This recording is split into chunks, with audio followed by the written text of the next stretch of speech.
YouTube, Quinn Wade coming to y'all with that instant basketball analysis on YouTube, obviously on Analysis Playground as it usually does. And we were going to talk about the Bucks winning 120 to 113. This is the third time that the Bucks and the Heat has played each other, and the Bucks won all three of them so far, and they play again 2 months from now. And we might see these two teams play in the playoffs. We don't know. It's too far ahead, too much time left when it comes to games to really know. One thing we do know is the Bucks is one of the better teams in the Eastern Conference, and they're 32 and 24 and 20 and 9 at home. And the Miami Heat are 26 and 29 and 14 and 18 away from home. Miami got off to a really great start with a 37 to 23 first quarter. They started letting it slip a little bit with a 32 to 28 second quarter and a 30 to 28 third quarter, and then the Bucks just kept finding ways to score and finding ways to attack them.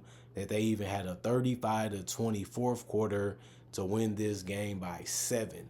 And I like what the Heat was doing, switching wise and playing these guys a certain way, but their offense was clicking. I like what I was seeing out of the Heat offensively, and the Bucks were just having trouble slowing them down, especially when it comes to threes and getting to the paint. But one thing I will say, the Bucks figured it out, and they figured it out on the fly. That's tough to do, but they got it done. Andrew Wiggins for the Miami Heat, he had 20 points. He was a minus 15 and plus minus.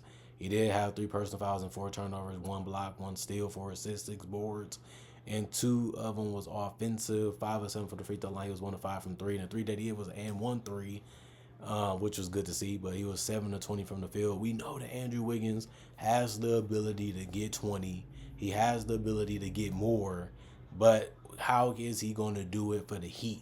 Because we know his jump shot ain't the greatest, his finishing ain't the greatest, his defense is solid, but he is going to have to continue to try to improve as an offensive player, because that's what the Heat is going to need him to do if they want to win more games.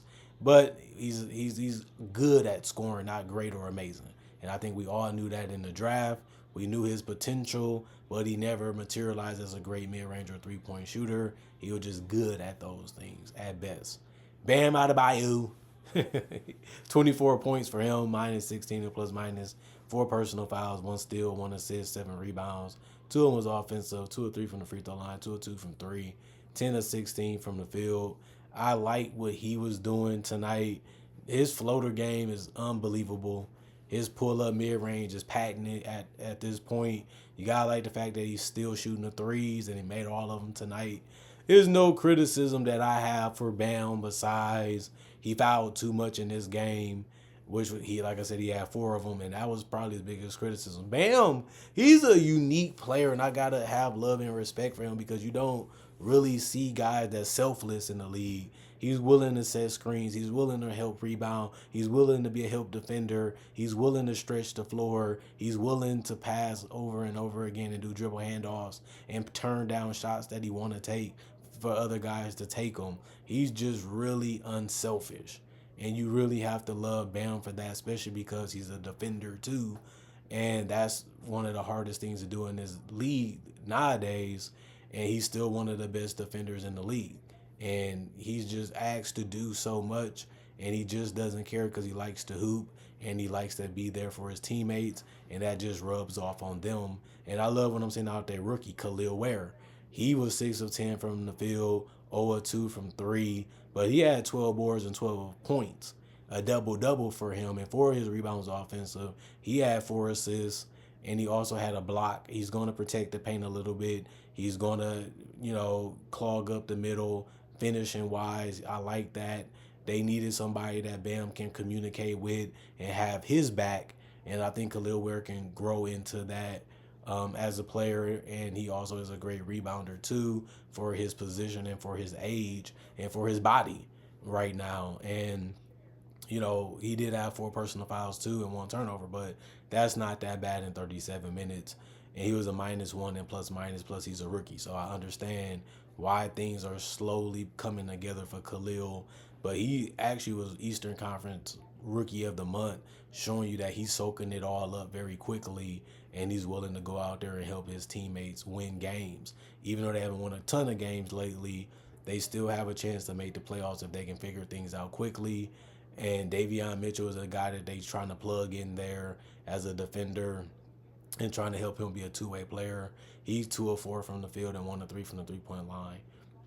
4 rebounds, 1 of those offensive, 5 assists, 1 steal, and 1 block, 4 personal fouls. He was a +2 and plus minus. And Tyler Hero got 40 and 11 assists. He's still showing you that he's one of the best guards in the league. And his shooting wasn't there tonight, where he was 3 of 12 from 3, but he also was 13 of 14 from the free throw line. And he finished 12 of 27, took the most shots on the team tonight. And he's the best shot maker that they have, one of the best floor spacers that they have, and the fact that he can use his speed and quickness and his hop ability to find guys even if he's probing for easy buckets. And that's something that you gotta love about him.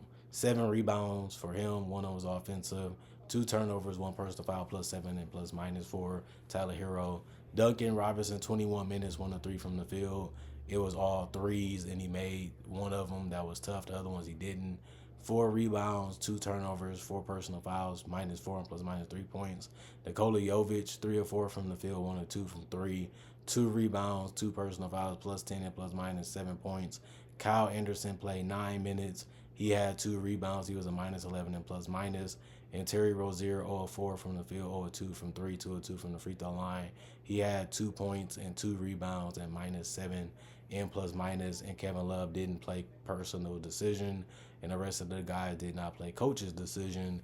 And they shot 41 of 88, 46% from the field, 9 of 31, 29% from 3, 22 of 26, 84% from the free throw line, 10 offensive rebounds, 46 total, 25 assists, 3 steals, 3 blocks, 9 turnovers, and 22 personal fouls.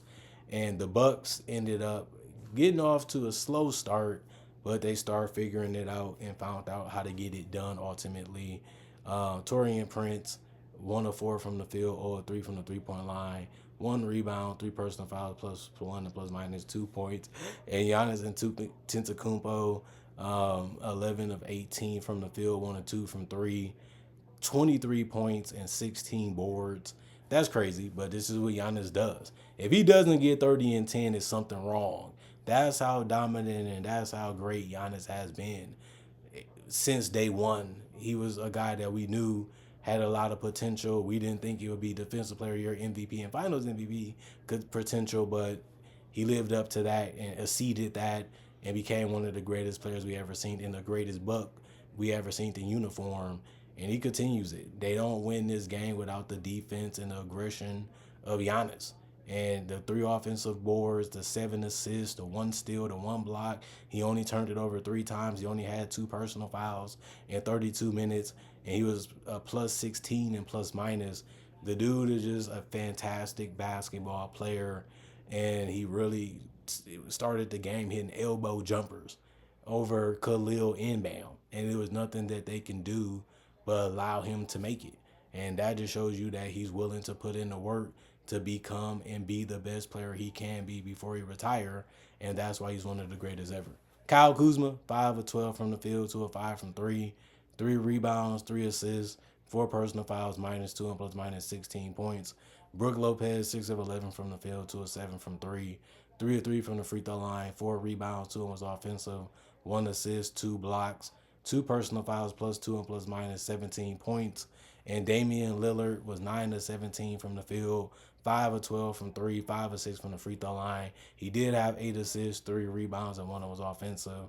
1 turnover, 2 personal fouls, -3 and plus minus 28 points. Dame and Giannis was just really feeding this team what they needed. And Kyle Kuzma is maybe not the most efficient guy, but he is a guy that's not scared to let that thing fly. And he also can get to the paint. He can do a lot of things, even get to the free throw line. And I think he still has a lot more that he can bring to this team. He just got to continue to figure out what this team is trying to use him like and what's the best role for him to be like on the court on both ends of the game, for both ends of the game for this team. And I like him. I like what he's doing right now. And Brook Lopez has been stepping it up offensively. He ain't been grabbing too many rebounds. honestly, I got Giannis for that. But he's been hitting his threes. He's been scoring more, and he also still protecting the rim. It still seems like this team is a little too slow sometimes athletically, and when it comes to trying to get rebounds or trying to cover for each other, that just comes with age. But that's something that is a concern when you start playing the Clevelands and the OKCs and the Boston. If you can't stay in front of guys or you can't get the rebounds because you ain't quick enough or you can't get them 50-50 balls, you would lose close games to those teams. But you can do it against good teams. You just can't do it against the great and the championship contender teams, because those are deciding factors in close games, especially when those teams can shoot and score just as well as you can. Jericho Sims, 1 or 2 from the field, 4 rebounds, 2 of them was offensive, 1 assist, 2 turnovers, three personal fouls, +5 and +- 2 points. Gary Trent Jr., 5 of 9 from the field, 3 of 5 from three, 3 of 4 from the free throw line, 4 rebounds, 2 turnovers, 3 personal fouls, +5 and +- 16 points. I like this 3-point shooting. He's really been good for them off the bench. They wanted to start him. They figured that we should bring him off the bench because he wasn't playing as well. Now he's playing really good, and he's been a great pickup for them, especially as a floor spacer and a guy that can get you a bucket. Kevin Porter Jr. is the same. He doesn't have to hit a three. He can just score in various different ways and get to the free throw line too. He finished 4 of 7 from the field and 3 of 4 from the free throw line. He did get 3 rebounds, 2 assists, 2 steals also, and he did get 1 personal foul. That's okay because he only played 14 minutes. But he was also a +8 and +- and he did have 11 points. And that's good to see. You want those guys to get in double figures because they are guys that keep you having the lead and can help you get back into games. And that's the purpose of them coming in, having those type of roles. AJ Green, 30 minutes, 2 of 6 from the field, 1 of 5 from three, 1 rebound, 2 assists, 1 steal, 1 turnover, 3 personal fouls, -1 and +- 5 points.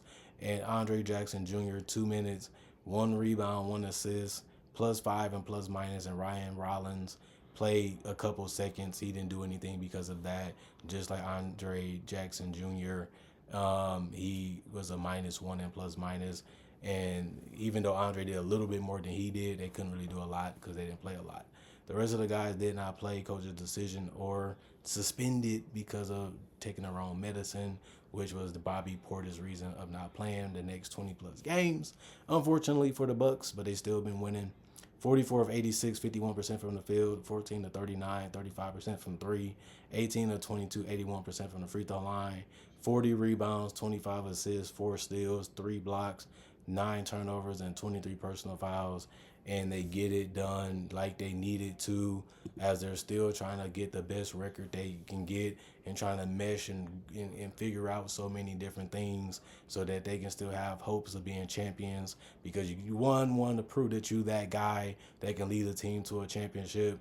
Now you got to win it for Dame, because Dame doesn't have one. He wants one. He came to Milwaukee to play with one of the greatest players ever because he's one of the greatest players ever, and that's why the trade made sense at the time. But it hasn't really fully lived up to dominance. They haven't dominated the league as a duo. They haven't been a scary team that you're afraid of. They just a team that you respect, and you know you got to come to play to be able to beat them. And that's something that you want to have, because as you're still trying to figure things out, and you're still trying to find out how to play your best basketball with a new group of guys, because some of those guys got traded too, and you still trying to figure out what you're missing so that way you can have that one last run, as most of your best players are in their 30s now. It just shows you how fast these things go and how fast these things can happen, and you want to take advantage of any situation that you can to accomplish that goal again. Like I said, they did it once. The Bucks want to at least get multiple rings with Giannis, and that's the goal. Anytime you have one of the best players in the world, you have to capitalize on that window as much as you can, because it goes so fast and it takes so much work to get another great player that you can win with, because they have to develop their body, they have to develop their mind, they have to develop with their teammates, they have to get a coach that believes in them and can continue to help them throughout those times when things get dark and difficult. And then you got to figure out a win with the guy, and then you have to see if you can win a championship with the guy. And that's why it usually take 5 to 7 years to get a rookie that can turn into a star, to get to the stardom, and then get to being a dominant player with other great players around him to possibly be able to win the chip. But we know how hard and difficult that is, because that's how long it took Giannis to be great, and we was only able to get one with him in Milwaukee. And now we basically seeing how hard it is to get to, as they haven't really even been close to winning a championship the last couple of years. But Milwaukee loves Giannis, and they want to keep Giannis because he's going to continue to put the work in and be the best player that he can be. And that's only going to encourage his teammates to do the same. Plus, they still got a lot of talent on his roster, and they have a lot of things that they can continue to do to increase that chance of staying relevant as one of the best teams in the East. And all you have to do is play your cards right and be healthy at the right time, attack at the right time, take over at the right time, just like they did a couple years ago. And then you can be championship winners again. But they won the cup, and nobody thought they'd be OKC, and they got it done. And that just shows you that Giannis has enough left in the tank to probably carry them to another one. But things got to go their way too, and they got to be ready to play their best basketball when it matters most. And that's how you have to get it done. Comment, like, subscribe, share, hit the notification bell for more analysis. And if you're new to the channel, I do conversation videos just like this with different topics about NBA basketball things. I also do breakdowns with real footage of legends, current legends, rookies, and also future stars. And also do draft coverage and mock drafts too. So if you love that type of content, this is the channel for you. And if you're thinking about it, I already got 3,000 plus videos that you can watch that can entice you to want to be a fan of this channel and a fan of me, and also a subscriber. Other than that, my social medias is on my channel too. My email, for you can contact me that way too if you don't want to do the social media route. And you can also have a blessed day coming from me.